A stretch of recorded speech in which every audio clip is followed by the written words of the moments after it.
There's a few snares I got made. They're now 50. That's I made them for a guy. They're dyed and everything. And I got some more made right there for another fellow. 25.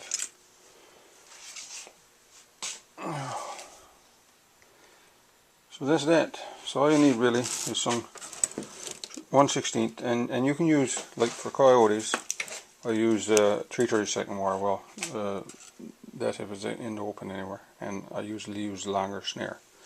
Much the same design. Brake line's a bit bigger. 3/32. So that's it.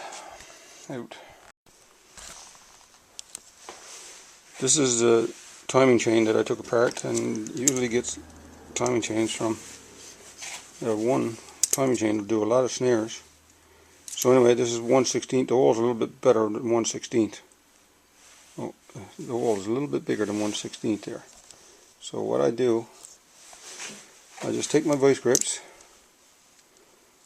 nip it on right there, and usually I do a whack of those, and I drill that, make that hole at one a little bit bigger there. By the way, the timing chain should be over in the fire and the temper taken out. So I've got one hole a little bit bigger, and then the other one is just right for 1/16 cable snare wire. So as you can see, and again you can use that for the drowner too, if you're using 12 or 14 wire. So now you need a little approximately 90 degrees. So all I do right there is take two pairs of pliers and just bend that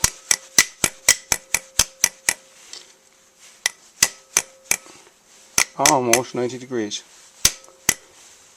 and that's your snare lock and your slide lock right there. So the main thing is the bigger hole goes on the main part of your snare, and this one here is the sliding part. Also your ferrules, made from brake line, standard 3/16 brake line, and sometimes I use a bit bigger wire for coyote, 3/32. I know it's law that you got to use 3/32 for restraining snares in Newfoundland. Anyway, and there's some more locks here, but I don't like those. They're bulky. I never really use it. So, out. Okay, I'm going to make a fox or lynx or coyote, well, not a coyote, but a fox or lynx or otter snare here now. I have a 1/16 19 strand crucible steel. Just snipped it off with the pliers. And for ferrules, this is 19 strand, by the way. It's aircraft cable, and I got pretty good supply, being involved at aviation for the last 20 years. So you slip your 3/16 brake line, cut off with the bandsaw, by the way, and then you take your lock, and I make my own locks from the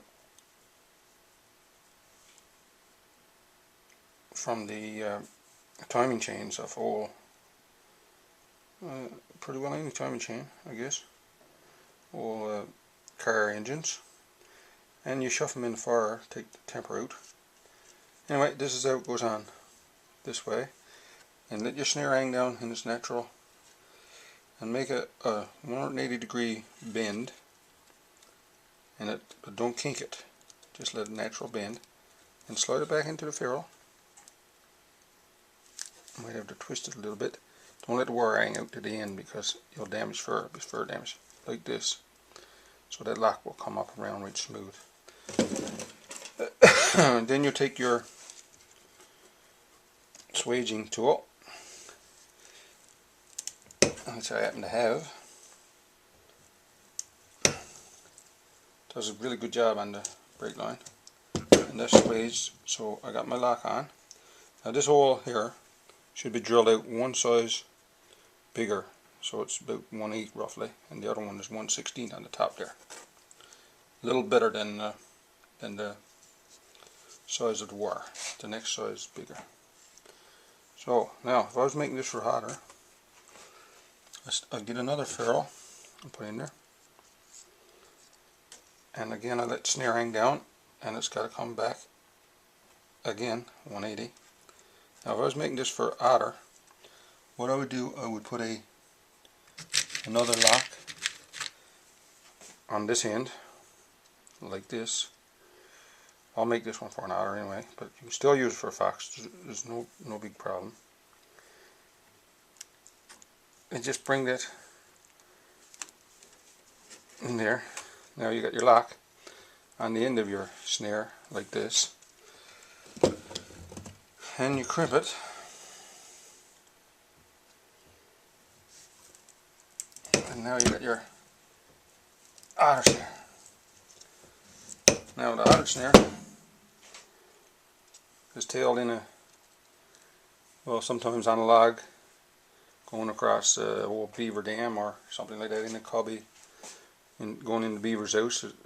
Otters usually go low, so it's got to be tight, and you need a slide wire going to salt water, in which case I use a 12 gauge wire, which is this one here, 12 gauge extension, and that size, and you run it out into, you tie it on to something secure, say on the beaver's house. Put your snare lock in this way so it won't come back. Just secure it to whatever there, whatever. Bring your snare up and secure it into the cubby in the old beaver's house. Secure it there somehow, and that's your that'll be your cubby set. So when the otter gets in there, you'll go out into the water and he can't get back. Make sure you got something heavy. I'll use rocks in a bag and put it out in deeper so it's over the otter's head, because they can kick up the didos, I tell you. And that's that part. For a fox, what I do, I started at this back in the late 60s, early 70s, and a lot of the snares back there then were snares made from brass wire and hay wire, well, different kinds of things, but that involved in aviation, and got a good supply of different types of wire, and that's how I came up with this part of stuff. Anyway, that's the snare, that's the fox snare. So now to secure it on a log, say a log crossing the river, there's a log crossing the river, I get a staple. I usually get staples, fence staples is good, and I get an extension wire, and this is the extension wire, we'll say, that I use on the end of my snares, and I just take the extension wire and go around and tie it on to, make sure it's long enough, and you can tie it onto a tree or anything up on a beaver, on a otter's rub somewhere. Otter rub's a really good spot for foxes. Tie it onto a nice tree that got some spring give into it. Anyway, this one here for just demonstration purposes, and you secure that with a screw. Screws are good too. So that's about the right height for a fox, right there. So you take your snare, fox snare, and you slip it down over the extension wire, down over there, and you just come out through this way, and you pull it tight on there,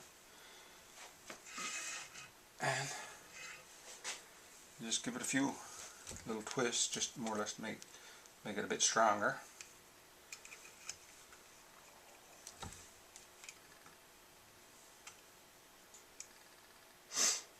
And there you have her. Now a fox crossing, or lynx for that matter, crossing a log they like to crouch down a bit lower than normal. So that's about it. That's about it right there.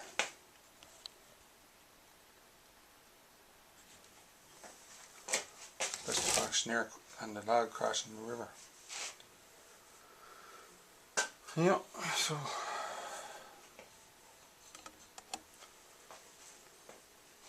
out.